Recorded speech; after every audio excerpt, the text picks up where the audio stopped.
Les ironies, les insultes, les coups que nous devions subir matin, midi et soir, parce que nous étions des nègres. Nous avons connu que la loi n'était jamais la même, selon qu'il s'agissait d'un blanc ou d'un noir. Qui oubliera les fusillades, les cachons furent brutalement jetés, ceux qui ne voulaient plus se soumettre au régime d'injustice, d'oppression et d'exploitation. Voilà, merci beaucoup pour cet extrait qui nous permet de continuer notre échange avec Isaac Ngwenza, fils de Antoine Ngwenza, l'un des pionniers, je l'ai dit, de l'indépendance de la République démocratique du Congo. On était là où... de Mobutu, tout le Kalonji ne voulait pas. Et le Ngalula Pandandila, et le Ngalula Pandandila, il ne voulait pas que Mobutu puisse prendre part parce qu'il était considéré comme bon. Son pays est couvert de honte due au traitement dégradant imposé aux indigènes.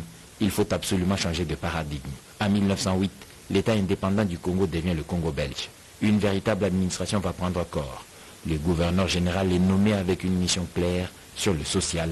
Les politiques sérieuses vont être imaginées pour assurer une réelle gestion de l'espace et améliorer un tant soit peu les conditions de vie des populations.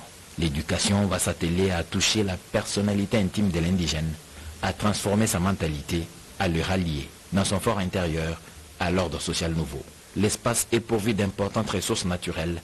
Il faut les exploiter pour créer des richesses. Nous sommes sur une terre vierge. Les moyens de communication sont à créer. L'EVA dans l'équateur avec son caoutchouc est la première ressource qui saigne. L'amener à Kinshasa est facile. Le boulevard naturel existe. Le fleuve est navigable sur toute la distance. Ce n'est pas le cas pour le Katanga qui est à plus de 3000 km de l'océan. Le Kivu n'est pas la porte d'à côté. 3 sociétés dites à charte sont créées pour la gestion de cet immense territoire qu'est l'État indépendant du Congo. Le comité spécial du Haut-Katanga en 1890, le chemin de fer du Congo supérieur au Grand Lac africain et le comité national du Kivu en 1927. Par le canal de ces sociétés, 3 holdings avec plusieurs filiales avaient le poids de toute l'économie du Congo belge, avec des intérêts qui s'étendaient jusqu'en Belgique. Sur le plan économique, la structure se solidifie. Au plan social, les systèmes de santé s'organisent, les soins administrés sont de qualité, l'espérance de vie augmente. De 1920 à 1950, c'est l'âge d'or. La prospérité est au rendez-vous. Dans l'entretemps, les Congolais qui sont allés à l'école y ont appris la philosophie, y ont lu l'histoire, se sont informés sur les siècles des Lumières. Les premiers prêtres autochtones sortent des grands séminaires. Le regard sur la colonisation prend un autre tournant quand on sait qu'en 1921, un jeune prédicateur noir, Simon Kimbangu, bouleversait la donne avec un christianisme de type nouveau. Le chaos à la cité illustre l'impréparation de cette indépendance. Les Belges n'avaient pas prévu de partir de sitôt. Le plan Van Bilsen l'entrevoyait au début des années 80. Les Congolais pas préparés à prendre la relève, hormis quelques évolués. Le crash est certain. Si l'indépendance politique est acquise, sur le plan économique, les pionniers de l'indépendance se sont fait rouler. En 1970, le roi Baudouin est encore revenu à Kinshasa pour célébrer les 10 ans de l'indépendance de la République démocratique du Congo. Dans la recherche de l'indépendance économique, il faut également classer la loi Bakajika en 1966. Le sol et le sous-sol congolais appartiennent à l'État et l'ordonnance loi relative au siège social et administratif des sociétés dont les sièges d'exploitation se trouvent en République démocratique du Congo. La zaïrianisation en novembre 1973 et la rétrocession de novembre 1977 procèdent de cette même volonté de s'émanciper. Le roi reviendra une dernière fois au Zaïre en 1985 et la grande brouille va s'en suivre. Les questions de droits de l'homme, la démocratisation et la malgouvernance vont sensiblement ébranler les relations entre les deux pays. Il a fallu attendre juin 2010 pour voir un autre roi belge débarquer à Kinshasa alors que la RDC fête son 50e de l'indépendance. Le roi Albert était arrivé à Kinshasa dans un contexte particulier où Floribert Chebeya venait de mourir aux mains des services de sécurité. Diversement commenté, le déplacement d'un roi belge vers la République démocratique du Congo est toujours un sujet intéressant. Les relations entre la RDC de Félix-Antoine Tshisekedi et la Belgique s'est nettement améliorée. Le couple royal avait déjà reçu le couple présidentiel à Bruxelles l'année dernière. Son arrivée à Kinshasa confirme l'excellence des relations entre Kinshasa et Bruxelles. Tout s'est mis en place quand on sait que c'est une visite très programmée après celle de mars avorté à cause de la guerre qui a éclaté entre la Russie. Tout vers ce principe fondamental. C'était donc ces difficultés qu'il y a eu, parce que dans toute œuvre humaine, il y a toujours des difficultés. C'était simplement des difficultés d'adaptation.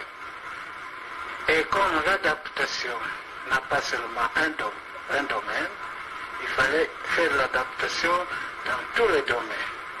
Domaine psychologique, intellectuel, mentalité et matériel, enfin tout pour tout. Il fallait alors un petit temps pour que ce changement s'opère, parce qu'il faut y travailler aussi dans la mentalité des gens. Pour un changement de régime, c'est ça qui compte. Il faut plutôt s'adresser à leur mentalité, enfin au principe fondamental de l'homme. Il faut préparer les populations pour toute mesure qu'on voudrait prendre. Ça fait plus d'efficacité que toute mesure qui serait imposée. C'est ainsi qu'actuellement, je suis convaincu que le peuple belge et le peuple congolais sont préparés pour assimiler la souveraineté nationale du Congo. Y a-t-il, Monsieur le Président, un message que vous voudriez transmettre au peuple belge par l'intermédiaire de notre télévision? Il n'y a un seul message, c'est le message de collaboration sincère qui vient d'être démontré de ces gens qui veulent travailler avec nous au risque de tout et même jusqu'au sacrifice. Nous avons visité ces blessés. Il y en a même qui n'ont pas voulu rentrer.